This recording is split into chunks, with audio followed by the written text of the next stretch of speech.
Et là, je veux parler vraiment du châtiment de Dieu. Et pour introduire ce point, je vais donner deux notions qui sont importantes pour introduire ce point du châtiment de Dieu. C'est que ce n'est pas parce que vous vivez des choses difficiles dans votre vie que c'est forcément un châtiment de Dieu. Des fois, vous pouvez vous dire, mais pourquoi il m'arrive tout ça? Je n'ai pas vraiment de péché évident contre Dieu. Bien sûr, on n'est pas sans péché, on n'est pas parfait, mais on doit faire de notre meilleur. Et donc, ce n'est pas parce qu'il vous arrive des choses difficiles dans votre vie que vous êtes forcément châtié par Dieu. On le voit avec Job. Job, c'est le meilleur exemple. La Bible dit que justement, il était parfait et intègre. Et donc, ce n'est pas parce que vous vivez des choses difficiles que c'est un châtiment de Dieu. Comment savoir si c'est un châtiment de Dieu ou si c'est simplement parce que vous traversez une épreuve, que Dieu veut vous apprendre quelque chose, que vous avez des persécutions, des tribulations? Comment savoir si c'est un châtiment de Dieu ou si c'est simplement que vous traversez des épreuves? C'est faire une introspection et vous demander, voilà, est-ce que j'ai des péchés contre Dieu? Introspectez-vous, demandez-vous honnêtement, est-ce que je pêche contre Dieu? Est-ce que le chemin que je prends plaît à Dieu, lui est agréable? Et ça vous permet de savoir est-ce que c'est un châtiment ou est-ce que c'est simplement parce que vous traversez une épreuve? Parce que ce n'est pas parce que vous traversez quelque chose de difficile que vous êtes châtié par Dieu. Donc c'est important de le souligner. Et un autre point que je veux souligner, et si vous êtes dans Psaume chapitre 103, on va lire des versets 8 à 11. Donc c'est un deuxième point d'introduction sur le châtiment de Dieu. Il est dit au verset 8, « Le Seigneur est miséricordieux et fait grâce, lent à la colère et abondant en miséricorde. Il ne grondera pas toujours, il ne gardera pas non plus sa colère pour toujours. Il n'a pas agi avec nous d'après nos péchés, ni ne nous a rétribués selon nos iniquités. Car comme le ciel est élevé au-dessus de la terre, aussi grande est sa miséricorde envers ceux qui le craignent. » Et un peu plus loin, versets 13 et 14, il est dit « Comme un père prend pitié de ses enfants, ainsi le Seigneur prend pitié de ceux qui le craignent. Car il connaît notre composition, il se souvient que nous sommes de la poussière. » Donc Dieu est comme cela, Dieu est miséricordieux, il fait grâce, il est lent à la colère, il est abondant en miséricorde. Donc bien sûr, tout ça, c'est à prendre en compte aussi. Quand on pêche contre Dieu, Dieu est lent à la colère, il fait grâce. La Bible dit, comme le ciel est élevé au-dessus de la terre, aussi grande est sa miséricorde envers ceux qui le craignent. Donc Dieu a pitié de nous, il sait de quoi nous sommes faits. Et donc ça, c'est à prendre en compte, bien sûr, toujours le fait que Dieu est patient, que Dieu nous aime, qu'il prend soin de nous. Mais Dieu est aussi juste et il châtie ses enfants, c'est ce qu'on va voir. Donc on ne se moque pas de Dieu tout en prenant en compte le fait que Dieu est patient et miséricordieux. Donc ça veut dire quoi? Attention au chemin que vous prenez. Et on va aller dans Hébreux chapitre 12 pour développer ce point du châtiment de Dieu. Donc je voulais introduire le sujet en disant que ce n'est pas parce que vous vivez des choses difficiles que c'est forcément un châtiment. Et le fait qu'il faut toujours bien sûr prendre en compte que Dieu est lent à la colère, qu'il est miséricordieux et qu'il fait grâce. Il se souvient de notre composition et il prend pitié de ceux qui le craignent. Donc dans Hébreux chapitre 12, on va lire des versets 6 à 11. Donc il nous parle du châtiment de Dieu sur ses enfants. On voit au verset 6, « Car qui le Seigneur aime, il châtie et fouette tout fils qu'il reçoit. Si vous endurez le châtiment, Dieu agit envers vous comme envers des fils. Car quel fils est celui dont le Père ne châtie pas? Mais si vous êtes sans châtiment, de quoi tous sont participants, alors vous êtes des bâtards et non des fils. De plus, nous avons eu des pères de notre chair qui nous ont corrigés, et nous leur avons montré révérence. Ne voudrions pas beaucoup plus être en sujétion envers le Père des esprits et vivre? Car en vérité, ils nous châtiaient quelques jours, suivant leur propre plaisir, mais lui pour notre intérêt, pour que nous puissions être participants de sa sainteté. Or, aucun châtiment sur le moment ne semble être joyeux, mais douloureux. Néanmoins, ensuite, il produit le paisible fruit de droiture à ceux qui sont exercés par ce moyen. Donc on voit que Dieu nous châtie par amour. C'est parce qu'il nous aime que Dieu nous châtie. Et Dieu châtie ses enfants. Et il dit, mais si vous êtes sans châtiment, si vous n'avez pas de châtiment, ça veut dire en fait vous n'êtes pas sauvé. Parce que la Bible dit, de quoi tous sont participants, alors vous êtes des bâtards, donc une personne non sauvée. Si vous êtes sauvé, vous aurez forcément des châtiments. Et ça, c'est la Bible qui le dit. Et il est dit, car il nous châtie quelques jours, donc en parlant des pères charnels, il est dit suivant leur propre plaisir, mais lui pour notre intérêt. Donc pourquoi Dieu nous châtie? Pour notre intérêt. Donc c'est par amour pour nous, c'est pour notre intérêt. C'est pour que justement on se mette sur le droit chemin. Parce que Dieu sait que le péché ne conduit qu'à la mort. Dieu sait que le péché n'est pas bon pour nous. Dieu a un chemin qui est bon pour nous. Donc Dieu nous châtie pour notre intérêt, parce qu'il veut nous tailler, il veut qu'on soit un vase à honneur, il veut qu'on lui porte du fruit. Il est dit pour que nous puissions être participants de sa sainteté. Dieu veut que vous preniez part à sa sainteté. Dieu veut que vous soyez saints et que vous lui soyez agréables. Et bien sûr, Aucun châtiment sur le moment ne semble être joyeux, mais douloureux. Parce que quand Dieu vous châtie, ça peut être plus ou moins douloureux. Ça ne va pas être une partie de plaisir, mais c'est pour notre intérêt. Et nous, on doit bien sûr faire en sorte d'être le moins châtié possible. Comment? En prenant garde à notre voie, en marchant dans la crainte du Seigneur, en aimant Dieu. Et donc la Bible dit néanmoins, ensuite il produit le paisible fruit de droiture à ceux qui sont exercés par ce moyen. Et un peu plus loin, versets 28 et 29, toujours dans Hébreux chapitre 12, il est dit, « C'est pourquoi nous, recevant un royaume qui ne peut être déplacé, ayons la grâce par laquelle nous pouvons servir Dieu de manière acceptable, avec révérence et crainte selon Dieu, car notre Dieu est un feu consumant. » Donc, il faut toujours garder à l'esprit que notre Dieu est un feu consumant. Ça veut dire que Dieu peut faire venir une fournaise dans votre vie qui va être dure à endurer. Dieu peut monter la fournaise parce que vous vivez dans le péché, parce qu'il veut avoir votre attention. Il veut que vous vous repentiez de vos péchés. Dieu veut que vous preniez garde à ce que vous faites, donc attention à la punition de Dieu, attention à ce que vous faites. Dieu peut monter la fournaise. Et ça peut être chaud, parce que Dieu est un feu consumant. Et la bonne nouvelle, c'est que quand on est sauvé, on ne peut plus aller en enfer. Donc on ne peut plus être puni de nos péchés en enfer. Nos péchés ont été pardonnés. Par contre, Dieu peut faire venir le feu dans notre vie pour nous châtier et nous corriger. Parce que Dieu nous aime et c'est pour notre intérêt. Dieu peut nous corriger pendant notre vie. Parce que nous, on ne peut plus aller en enfer.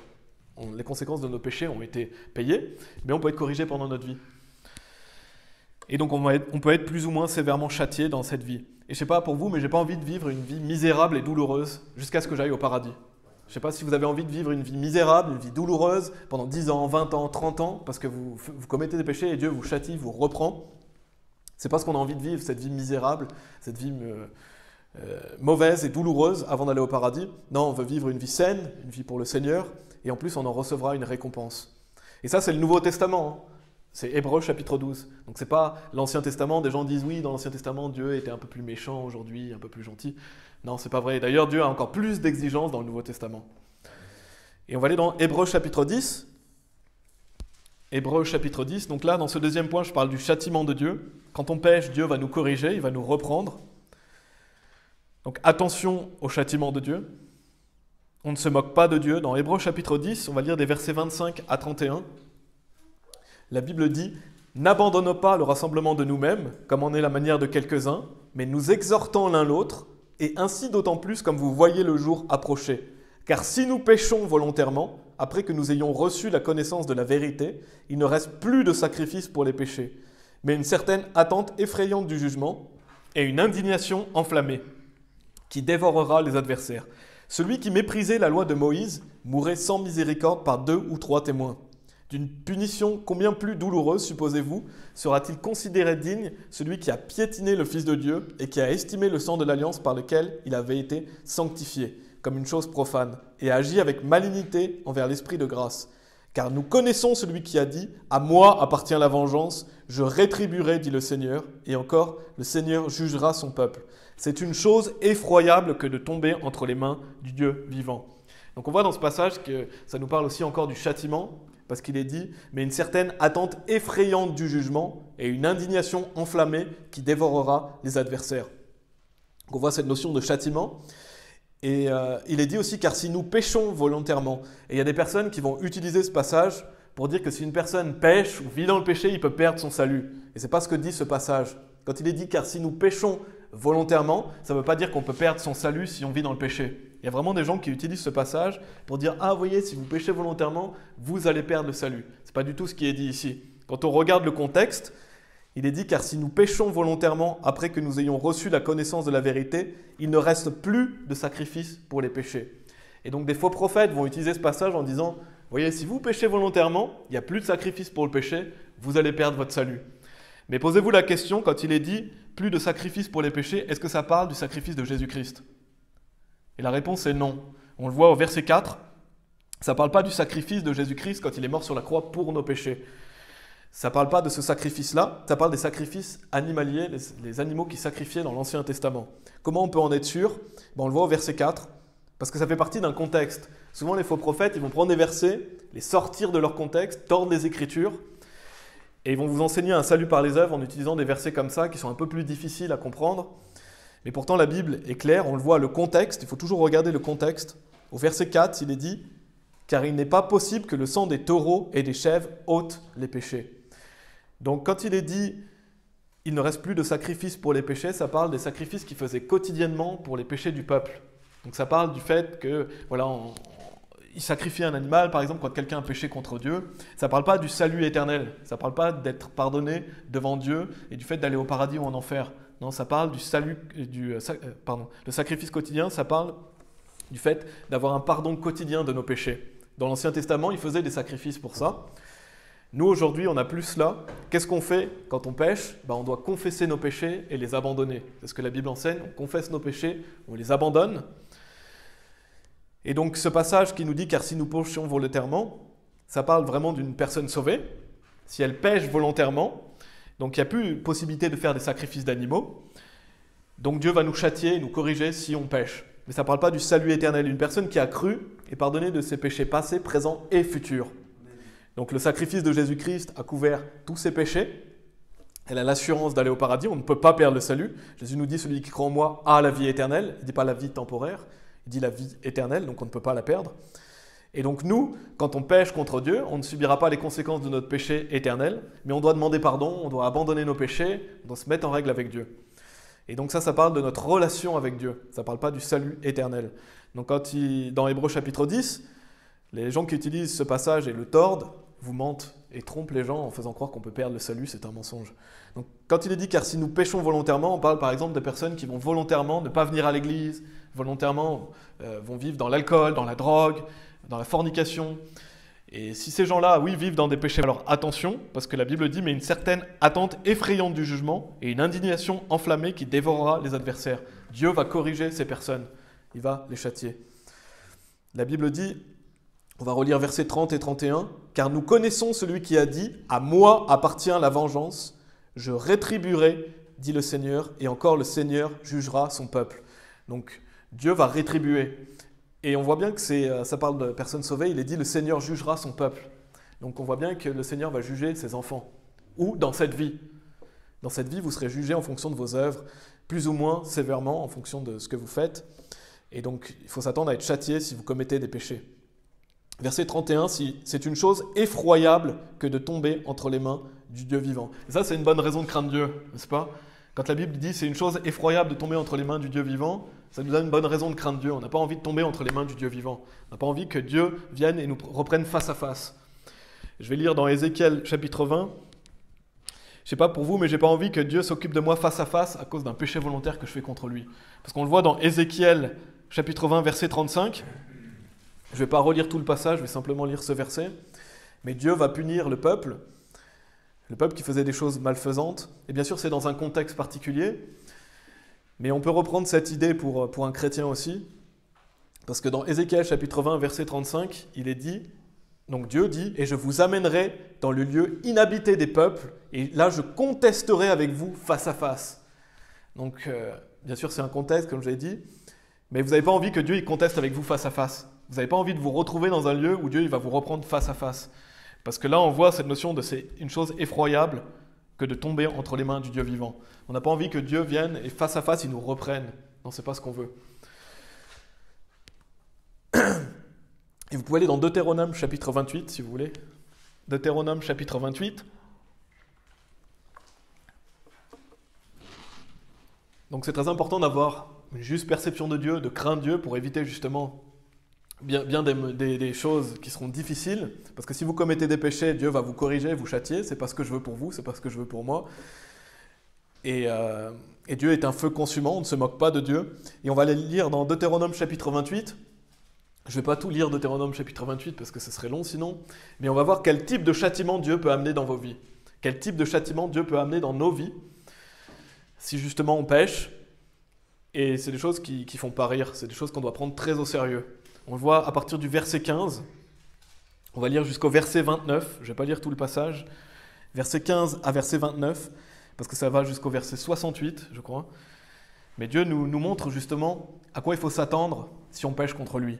On voit, mais il arrivera si tu n'écoutes pas la voix du Seigneur ton Dieu, pour observer et faire tous ses commandements et ses statuts que je te commande aujourd'hui, que toutes ces malédictions viendront sur toi et t'atteindront. Maudit seras-tu dans la ville et maudit seras-tu au champ. Maudit sera ton panier et ta réserve.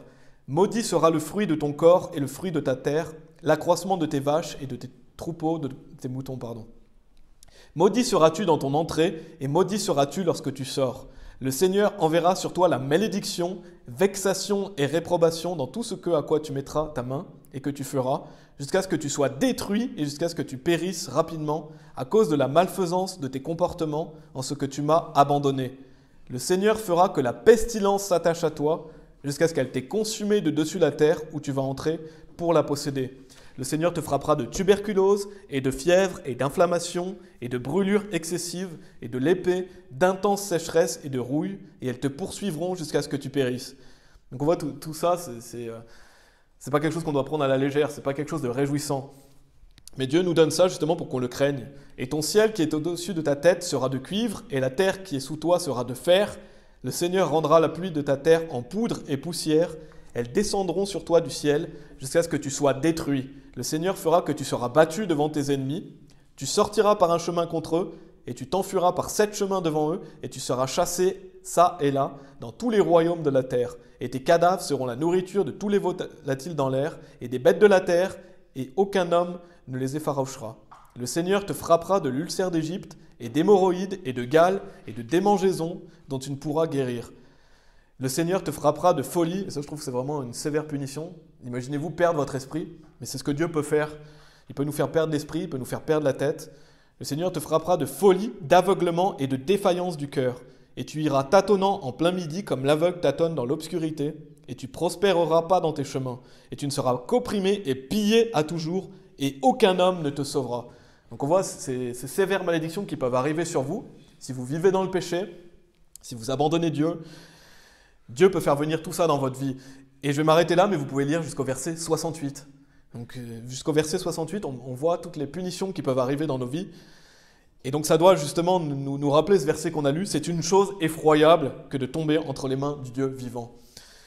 Dieu ne rigole pas, on ne se moque pas de Dieu comme je l'ai dit. Et j'espère que ça vous a suffi pour vous convaincre. On a lu jusqu'au verset 29, j'espère que je ne vais pas lire jusqu'au verset 68.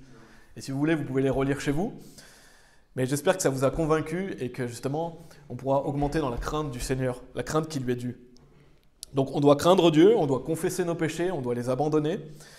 Et c'est important d'avoir un cœur humble qui accepte la correction. Quand on lit ça, normalement, on devrait se dire « Oula, oui, d'accord, je dois craindre Dieu, on a un cœur humble, on n'a pas besoin que Dieu fasse arriver ces choses-là pour réagir. On doit être réactif, accepter la correction. Parce que si vous êtes orgueilleux, si vous êtes d'un cœur orgueilleux qui n'acceptez pas la correction, Dieu va vous rabaisser. Dieu, il va vous rabaisser parce que Dieu déteste l'orgueil. Donc on n'a pas envie d'être rabaissé. On a envie d'avoir ce cœur humble, d'accepter la correction. Parce que sinon, Dieu va faire venir une fournaise plus forte dans votre vie pour avoir votre attention. Si vous êtes justement quelqu'un qui accepte facilement la correction, facilement la réprimande, qui tremble à la voix de Dieu, quelqu'un qui prête attention aux commandements de Dieu et qui les met en pratique, si vous êtes quelqu'un qui vous remettez en question et vous introspectez en vous disant « Voilà, est-ce que je n'ai pas des péchés contre Dieu ?» et j'essaie de m'améliorer, d'être plus saint pour le Seigneur. Si vous êtes quelqu'un qui est comme ça, Dieu n'aura peut-être pas à tourner la fournaise aussi forte dans votre vie pour avoir votre attention. C'est pour ça que c'est très important de prendre garde et de garder notre cœur avec toute diligence et de craindre Dieu, n'est-ce pas? Donc c'est vraiment important de s'introspecter et de s'améliorer en tant que chrétien. Parce que si vous vivez une vie chrétienne saine dans la crainte de Dieu, vous serez bénis.